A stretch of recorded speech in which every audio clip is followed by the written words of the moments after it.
Assalamualaikum ya, salam sejahtera, salam kuasa ketiga ya. Audio kalau jelas boleh bantu maklumkan di ruang komen seperti biasa.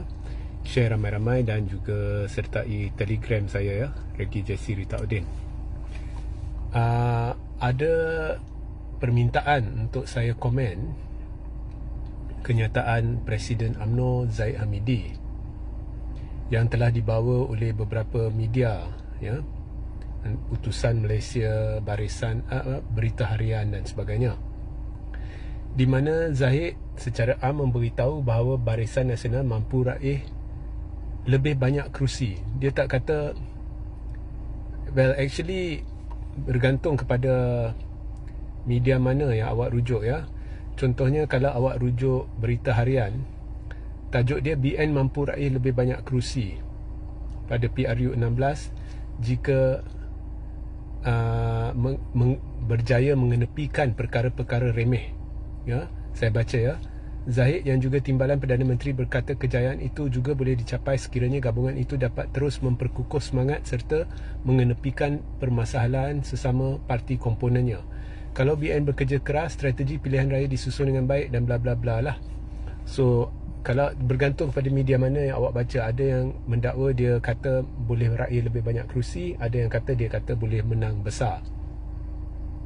Okey, so ada permintaan untuk ulas ya.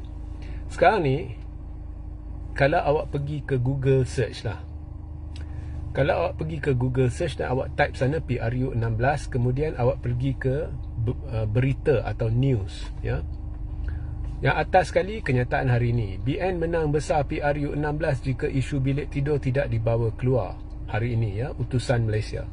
Berita harian PRU 16, BN mampu meraih lebih banyak kerusi jika ketepi isu remeh hari ini oleh Zahid Hamidi.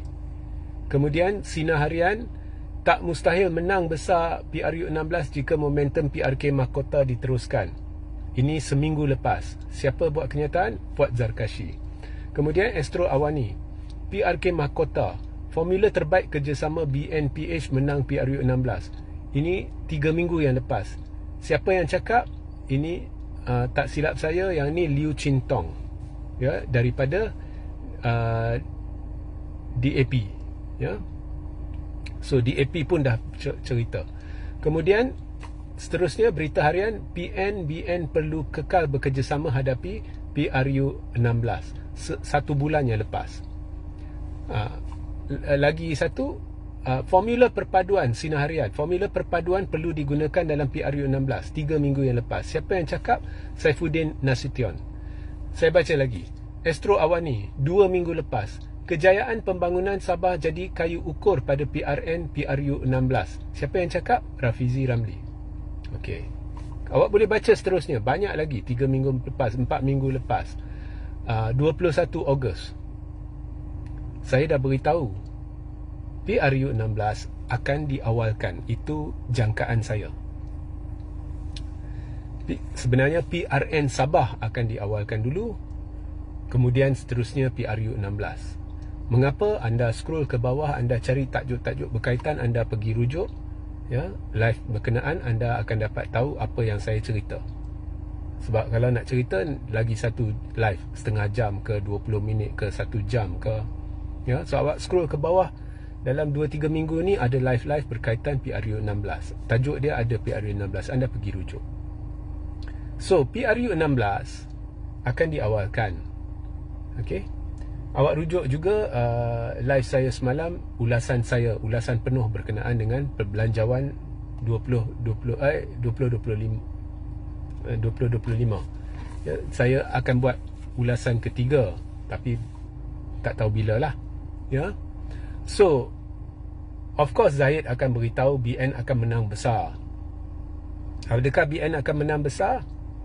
Okey, katakan PRU 16 hujung tahun ni, saya jangka BN boleh meningkat 7-8 kerusi jika formula mahkota berjaya digunakan atau digunakan dengan jayanya di kerusi-kerusi penting. Sebab jika formula itu berjaya diadaptasikan di kerusi-kerusi penting, MCA dan DAP berkempen bersama untuk dapatkan sokongan Cina bagi calon UMNO, maka di kerusi-kerusi yang UMNO menang sama ada tipis atau kalah tipis, dia mungkin boleh menang.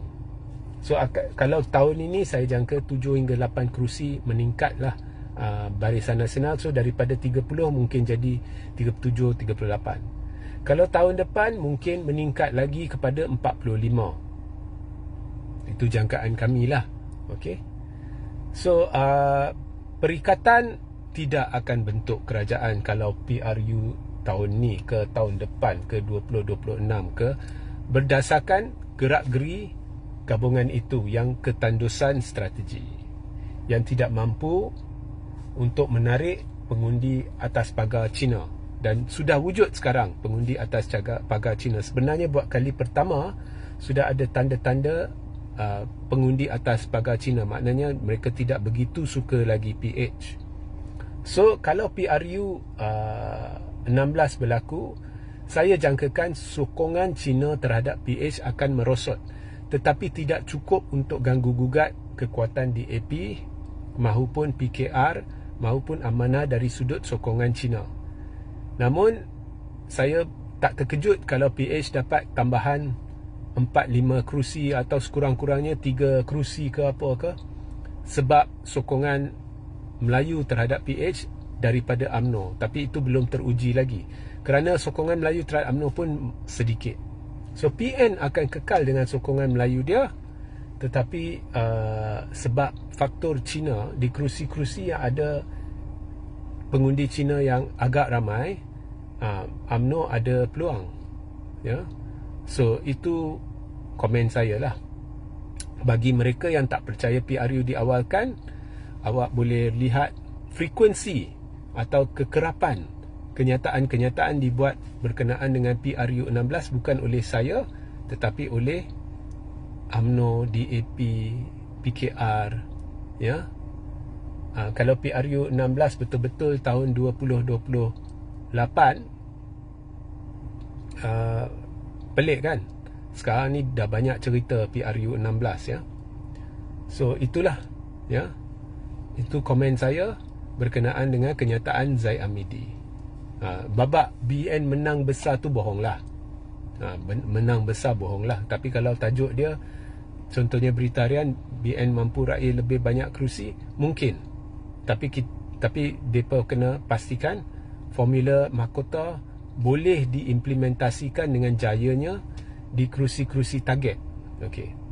Lagi satu isu yang akan jadi menarik ialah sekiranya parlimen bubar, watak-watak tertentu seperti Hishamuddin yang hubungan dia dah renggang dengan UMNO, dan memang ramai yang anti Zaid, bukan dari sudut ahli parlimen, dari sudut adun, dari sudut pemimpin bahagian cawangan dan sebagainya, akan memang majority against Zahid. So Zahid is not wanted actually, not popular, tetapi dia dah cengkam UMNO. Okay. So dia yang akan tentukan siapa yang bertanding. Of course, mungkin dia akan buang mereka yang renggang dengan dia. Hishamuddin tidak dipecat dari UMNO sebab kalau pecat, mereka hilang satu kerusi. Tapi bila parlimen dah bubar, adakah Hishamuddin akan dicalonkan semula? I don't think so. Adakah Ismail Sabri akan dicalonkan semula? Itu jadi tanda soal. Sebab Ismail Sabri, walaupun kita tahu atau saya dapat rasakan dia renggang dengan Zaid, tetapi dia dalam kempen-kempen dilihat masih setia bersama UMNO, dan ya, dia ketepikan pandangan peribadi dia. So I don't know. So akan ada ramai ahli parlimen yang sekarang ni tidak dicalonkan balik. So mereka of course akan calonkan dengan orang-orang Zaid. Dan jika dicalonkan dengan orang-orang Zaid, saya jangka akan ada lagi satu perjanjian yang ditandatangani. So mungkin orang tanya, Hishamuddin habis pergi mana? Kalau contohnya Ismail Sabri tak dicalonkan, dia pergi mana? Adakah Hishamuddin akan masuk Perikatan Nasional? Now, contohnya katakan untuk tujuan perbincangan Hishamuddin masuk Perikatan Nasional selepas parlimen bubar, dan dia bercalon, dia bertanding atas tiket Perikatan Nasional, sama seperti dulu Syahidan Kasim, dia keluar UMNO, dia masuk PN dan bertanding di bawah tiket PN. Syahidan menang besar. Semua pengundi dia dari Arau mengundi dia atas tiket Perikatan Nasional. Tapi adakah Hishamuddin boleh ulangi perkara itu? Tidak semestinya. Tidak semestinya. Sebab ada pemimpin, rakyat menyokong dia bukan sebab parti. Rakyat menyokong dia sebab dia. Ada pemimpin, rakyat sokong dia sebab parti, bukan sebab dia. So Hishamuddin belum teruji lagi. So contohnya awak lihat Azmin Ali. Bila dia keluar PKR dan dia masuk Perikatan, kemudian bertanding lagi, dia kalah teruk. Bukan kalah teruk, seteruk-teruknya. Anak murid dia pula rampas semua pengundi. Jadi maknanya pengundi mengundi Azmin bukan sebab Azmin, pengundi mengundi Azmin sebab PKR. Ya, so kita tak tahu. Ya. Dan tambah pula sekarang dengan adanya kekuatan undi Cina, jika formula mahkota digunakan, jika diletakkan calon baru untuk ganti Hishamuddin, mungkin mereka boleh ambil orang lain daripada kawasan Hishamuddin yang ada jawatan yang dikenali. So contohnya timbalan ketua bahagian ke apa ke di kawasan Hishamuddin, dan seterusnya. Bukan hanya bergantung pada undi Melayu, bergantung juga pada undi Cina. So saya tak fikir Zahid akan terdesak untuk memastikan heavyweight UMNO ni kekal. Dia boleh cantas semua heavyweight yang dikira tidak sehaluan dengan dia. Dan mungkin mereka macam bila Khairi Jamaluddin dicampak daripada Rembau. Siapa yang ambil alih? Tok Mak Hassan. Tok Mak Hassan bukannya tak dikenali. So dia ketua bahagian, tak silap saya, or something like that, di kawasan situ, or di kawasan tak apalah. Okay. So I think akan berlaku korban ramailah selepas parlimen bubar, dan jadi tanda tanya lah, mereka ni akan masuk perikatan ke tidak, dan impak, adakah mereka boleh bawa impak ke tidak. So saya tak fikir akan ada impak yang begitu besar jika contohnya Hishamuddin pergi ke perikatan. The issue pada PRU 16 bukannya undi Melayu. Undi Melayu majoriti dah ada pada perikatan. So itu bukan isunya. Isunya ialah perikatan boleh tarik tak undi Cina, dan especially undi Cina, yang especially yang atas pagar, boleh tak? Itu isunya. Ya. Okey, so sehingga kita berjumpa di lain masa. Assalamualaikum, salam sejahtera, salam kuasa ketiga.